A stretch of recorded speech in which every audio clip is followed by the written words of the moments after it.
Hello and welcome back to the channel. In today's video we're going to do an easy lesson on how to count.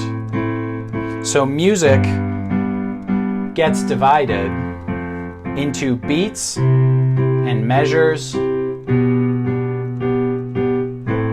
and being able to count and differentiate between these is actually the basis of how a whole band or a whole group can know how to change chords at the same time. And so the easiest way to understand this is to just go with the very basic, very typical pop counting of 4 beats in a measure. Okay, so 1, 2, 3, 4, 1, 2, 3, 4, 1, 2, 3, 4, 1, 2, 3, 4.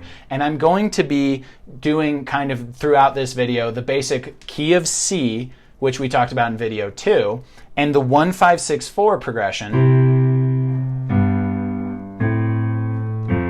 which we talked about in video 1. So if you need to get caught up, there's a very straightforward beginner tutorial series on the channel. Be sure to check those out first. But to understand how to count against music, let's say we're playing 4 beats, so a full measure. This is also known as a whole note in music, just because it occupies a whole measure. So let's say we're counting to 4 with our left hand, all right? So the root note is going to count to 4. On my right hand, I'm going to count to 4, and every number that I count, I'm going to play that chord. So you're going to hear me counting to 4. The left hand is going to change every time we reset to 1, and the right hand is going to play every single beat.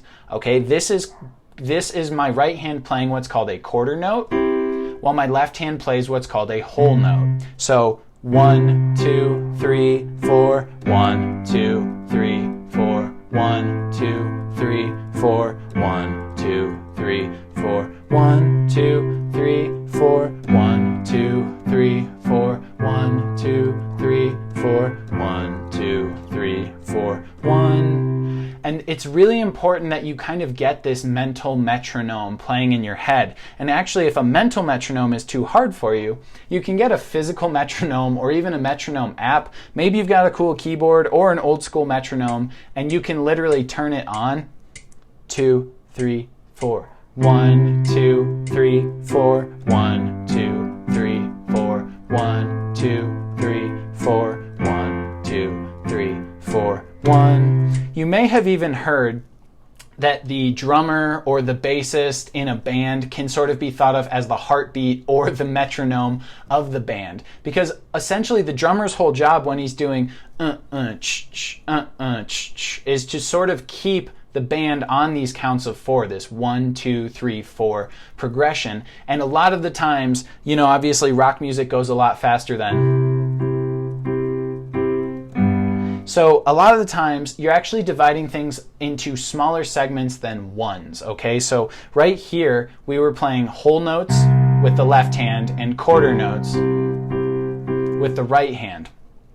There are also half notes, which hopefully this trend is making sense to you. A whole note is 4 counts. A quarter note is 1 count. So a half note is 2 counts. 1, 2, 1, 2, 1, 2, 1, 2, 1, 2, 3, 4, 1, 2, 3, 4, 1, 2. And then a funky one, you'll hear this, and if you're trying to play sheet music in particular, these will come up.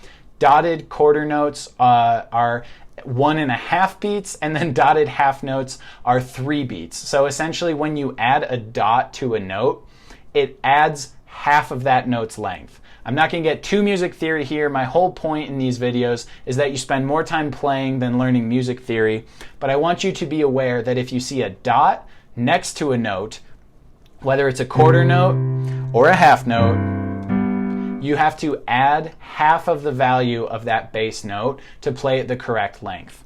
So what do you do if you have a very fast moving song that still has this basis of 1, 2, 3, 4, 1, 2, 3, 4, but on the right hand you really want that kind of fast and popping, you know, sound? Well, in that case you would play either an 8th or a 16th note. Technically 30-second notes exist, as a beginner pianist or guitarist or musician, you're rarely going to have to play something that fast. But an eighth note and a 16th note, as the name kind of suggests, divide a measure of 4 beats into an even smaller subsection. So if I'm playing the same 1, 2, 3, 4, 1, 2, 3, 4, but I want it to go a lot faster, I can do 1 and 2 and 3 and 4 and 1 and 2 and 3 and 4 and 1 and 2 and 3 and 4 and 1, 2 and 3 and 4 and so for eighth notes, that's actually how you're supposed to count them in your head, is 1 and 2 and 3 and 4 and. And if you have 16th notes, which I'm going to do my best to sort of say as I play, it's 1 E and a. Okay, so it's 1 E and a, 2 E and a, 3 E and a, 4 E and a, 1 E and a, 2 E and a, 3 E and a, 4 E and a, 1 E and a, 2 E and a, 3 E and a, 4 E and a, 2 E and a, 3 E and a, 4 E and a, 1. And you don't have to hold the bass note for the whole time. It certainly doesn't have to be a whole note and whatever speed you decide to make the right hand. That's just sort of the easiest way to teach it, is that in this measure, okay, this series of 1, 2, 3, 4, you can actually mix it up. So you could even do like 1 E and a, 1 and 2 E and a, 3 and 4 E and, I guess I'm doing a silly explanation, but it's not like you just have to pick, oh, I'm doing 16th notes. 1 E and a, 2 E and a, 3 E and a, 4 E and a, 1 and 2 and 3 and 4 and 1 E and a, 2 E and a, 3 E and a, 4 E and a, 1 and 2 and 3 and 4 and 1, 2, 3, 4, 1 and 2 and 3 and 4 and 1 E and a, 2 E and a, 3 and a, 4 E and a, 1 and 2 and 3, 4. So actually changing up the length that you play each note for is a really powerful way to get a different sounding melody or rhythm. I mean, a lot of the most popular songs aren't doing much more complicated stuff than just playing a simple 1, 5, 6, 4 bass progression, but they do something interesting with their upper hand chords. So they'll play them in different speeds, or they'll be like,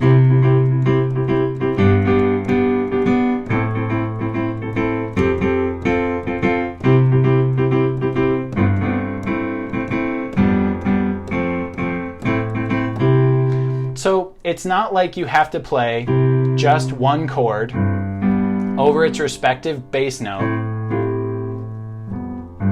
Sorry, that was a silly ending to that progression. But it's not like you have to stick on one chord for an entire measure, and you don't just have to pick one timing to play every chord in. But while you're getting used to this concept, I want you to think about playing. If you don't have a metronome, it's genuinely probably worth it to get the app or some keyboard that has one built in, or just a physical metronome, which they do sell. And just get used to counting in your head. 2, 3, 4. 1, 2, 3, 4. Especially if you're going to try to play with people, you all have to be counting very precisely together. A good drummer is actually going to be counting for everybody, so you just have to be in tune with the drummer. But while you're playing, you really want to be thinking 1, 2, 3, 4, 1, 2, 3, 4, 1, 2, 3, 4, 1. And you can try changing up the chords and the progressions as long as you're thinking about that metronome beat in the back of your head. Okay, so it'll make sure that you're not speeding up significantly. It'll make sure that you're not slowing down significantly.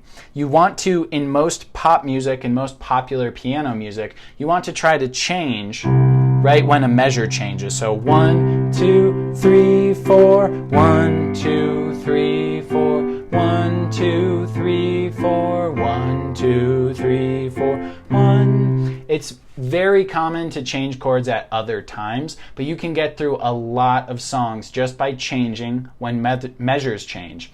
And so practice counting 1, 2, 3, 4. Practice playing whole notes, beats of 4. Practice playing half notes, beats of 2. Practice playing quarter notes, beats of 1. Practice playing eighth notes, beats of 1/8, so essentially 1 and then practice playing 16th notes. 1 E and A. And if you can comfortably play that like 1, 5, 6, 4 progression with 16th notes the whole time, then you're probably in a position where you can at least start to jam with folks, because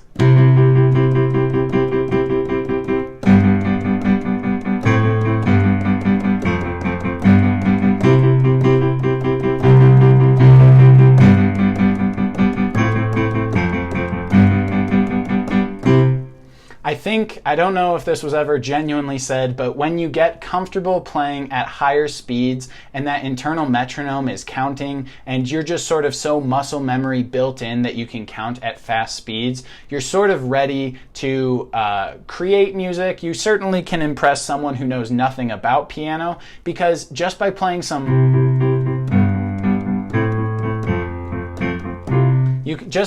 simple chord combinations and progressions and knowing how to sort of switch at a time that's rhythmically pleasing, knowing what chords are in play, what notes are in play, that sort of stuff is already the basis of songwriting, music playing, jamming in a band, and you've done it in barely an hour if you've watched all the videos on this channel. And I hope you've been finding these videos useful. Be sure to let me know what concepts you'd like to see covered in future videos in the comments below. Let me know if you have any questions about what you saw in this video.